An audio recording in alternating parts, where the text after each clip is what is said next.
అది కాకుండా ఈయన కూడా కారులో దిగి నడవాల్సి వచ్చింది. కారు నడవకపోవడం వల్ల ఇవన్నీ కూడా జనసేనానికి లేకపోతే ఉప ముఖ్యమంత్రికి కొంచెం ఇబ్బందికరమైనటువంటి పరిస్థితిని కల్పించాయి. ఆ తర్వాత ఈరోజు కూడా ఆయన మాట్లాడినప్పుడు ఇంకొక ఆలయం, శివాలయం, ఆ శివాలయం పేరు గుర్తురాలేదు, కొంత అడిగి తెలుసుకునే ఒక ప్రయత్నం చేశారు. దానికి మళ్ళీ వాగ్దానం చేశారండి. ఒక విధంగా ఆలయాలు వాటి పునరుద్ధరణ విషయంలో బాగా ఉదారంగా ఉంటున్నట్టు కనిపిస్తుంది. ఆ సందర్భంలో కూడా కొన్ని డైలాగులు వేశారు. నేను సీఎం కాదు అన్న డైలాగ్ లాంటిదే బాగా విపరీతంగా ఆయన అభిమానులు అరుస్తున్నారు.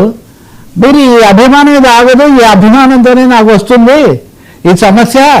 ప్రధానమంత్రి నేషనల్ సెక్యూరిటీ గార్డ్స్ ఎన్ఎస్జీ వాళ్ళు ప్రధానితో వస్తారు కదా, మేము ఎవరినైనా మేనేజ్ చేస్తాం కానీ మీ అభిమానులు మటుకు మేనేజ్ చేయలేకపోతున్నాము, మీ వాళ్ళు మటుకు ఏమాత్రం మాట వింటారు అన్నారు. వీళ్ళ అభిమానం అలాగే ఉంటుంది, వీళ్ళు ఎవరైనా ఏదైనా అంటే దాని మీద వీళ్ళ ఇది నిరసన లేకపోతే ఆగ్రహం అది కూడా అట్లాగే ఉంటుంది, దీన్ని తట్టుకోవటం అంటూ జన సైనికులు మిలిటెంట్స్ మీ అభిమానం ఇదంతా ఉండబట్టే కదా కూటమి ప్రభుత్వం ఈ విధంగా ఉంది. 2-3 డైలాగులు వేశారు అక్కడ. డైలాగులు అంటే మాటలు ఏమని అంటే, మీ అందరి అభిమానం వల్ల నేను ఇక్కడ ఉన్నాను, దేవుని ఆశీస్సుల వల్ల నేను ఇక్కడ ఉన్నాను, జన సైనికుల్లో ఈ విధమైనటువంటి శక్తివంతమైన ఉత్సాహమే లేకపోతే కూటమి ఉండేది కాదు,